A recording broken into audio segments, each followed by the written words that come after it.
जनाब सरदार अख्तर जान मैंगल साहब तशरीफ़ लाए हैं। ज़ाहिर है जिस तरह पहले भी मैं आपसे अर्ज़ कर चुका हूँ कि मुल्क की सियासी माहौल में आजकल एक मुसलसल मुशावरत का अमल चल रहा है और दोस्त एक दूसरे को मिल रहे हैं कि ये जो मुल्क पर नई सूरत हाल आ गई है और इस एक नाजायज़ हुकूमत के ख़ात्मे के लिए अपोजिशन ने मुत्तहद होकर अदम एतमाद की तहरीक पेश की है। इस हवाले से क्या मुश्किलात आ सकती हैं और हमने किस तरीके से इस मार्के को अंजाम तक पहुंचाना है, कामयाबी के साथ पहुंचाना है। तो इस हवाले से जनाब अख्तर जान मैंगल साहब भी तशरीफ़ लाए हैं। मैं उन्हें खुशामदीद भी कहता हूं और मुझे उम्मीद है कि वो इस माहौल में बेहतर तौर पर हमारी रहनुमाई फरमा सकेंगे। बिस्मिल्लाहिर्रहमानिर्रहीम। मोहतरम मौलाना फजलुर रहमान साहब का शुक्रिया अदा करता हूँ। हस्ब रवायत जो पहले भी हुआ है, उन्होंने हमें यहाँ पे खुशामदीद कहा। पता नहीं इसको मौजूदा हुकूमत कहूँ या मेरे ख्याल में एक दिन ठहर के हम साबिका कहें तो मौलाना साहब बेहतर रहेगा। इसके साथ जो हमारा एक ज़माने में इत्तेहाद था और अच्छे नुकात के हवाले से और कुछ वजूहात की बुनियाद वजह से वो हमारा इत्तेहाद ना रहा और तब से अपोजिशन का रोल हम अदा करते रहे हैं।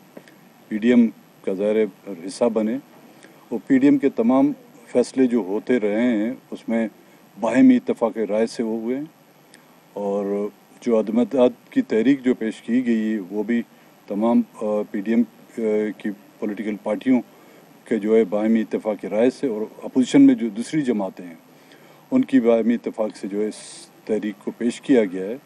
जिस तरह कि मौलाना साहब ने फरमाया कि अब हमें जो है ना इसकी हिकमत अमली बनानी है कि किस तरह जो है उसको हमने कामयाब करना है। तो इसी सिलसिले में हम मौलाना साहब की खिदमत में हाज़िर हुए थे और उम्मीद भी है और जो नज़र भी आ रहा है, क्योंकि मैं था मुल्क से बाहर, रब्ता किया गया कि जी आप फ़ौरन पहुँचे, तो आज सुबह ही मैं पहुँचा हूँ। यहाँ पे आके देखें कि मामला किस तरफ है।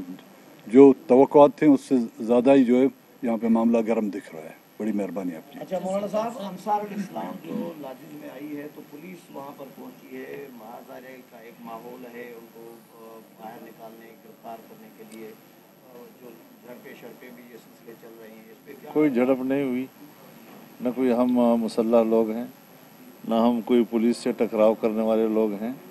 रज़ाकार हैं और जमीयत उलमाए इस्लाम की रजिस्ट्रेशन जिस मंशूर दस्तूर के साथ हुई है उसमें जमीयत के रज़ाकारों का एक शोबा है, जिस तरह दूसरी पार्टियों के भी हैं। कौन सी पार्टी है जिसके रज़ाकारों का कोई शोबा ना हो, इल्ला माशाअल्लाह। तो इस तरह खामखा एक पार्टी को बहाना बनाकर टारगेट बनाना, एक तशद्दुद का माहौल बनाना, ये शायद इस वक्त पीटीआई की ज़रूरत है और उसकी हुकूमत इस्लामाबाद में है। उसकी जो पुलिस है, यहाँ का जो ब्यूरोक्रेसी है, वो शायद इस किस्म के हालात पैदा करना अपने लिए सूदमंद समझते हों। चूँकि मैं 40 साल से सन 1988 से यहाँ असम्बली के अंदर हूँ और मैं बहुत से मराहिल से गुज़रा हूँ। ऐसे मौक़े पर हुकूमत जो है वो मुख्तलिफ़ हरबे इस्तेमाल करती है, अराकीन को अगवा करने के हरबे इस्तेमाल करती है और उन्होंने तो हमें धमकी दी है बाकायदा कि अगर नाकाम हुआ तो हम देखेंगे तुम्हारे साथ, हम क्या करते हैं फिर आपके साथ।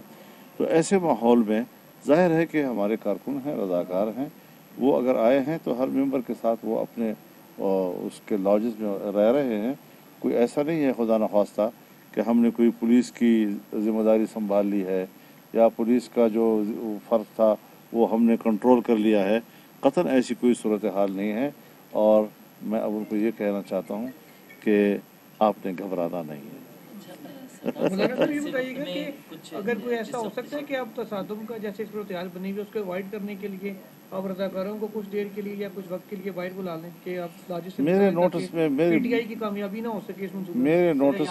मेरे नोटिस में अभी तक कोई बात नहीं लाई गई और मेरे ख्याल में कि इतना बड़ा मसला है भी नहीं। पुलिस तो कमरे में पहुंची हुई है जी सलाउद्दीन अय्यूबी के कमरे तक पुलिस पहुंच गई है। पहुंच गए। ये ख्वाजा साद रफीक उनके जख्मी होने की भी खबर आई है कि वो वहाँ पे हो रहा है कोई तसादम, एक हलचल सी मची हुई है सर।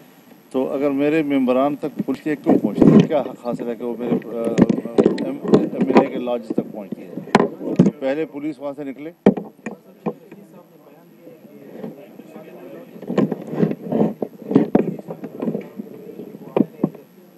नहीं, उनके साथ खिदमत गुजार भी होते हैं, उनके साथ अपने सिक्योरिटी के लोग भी होते हैं।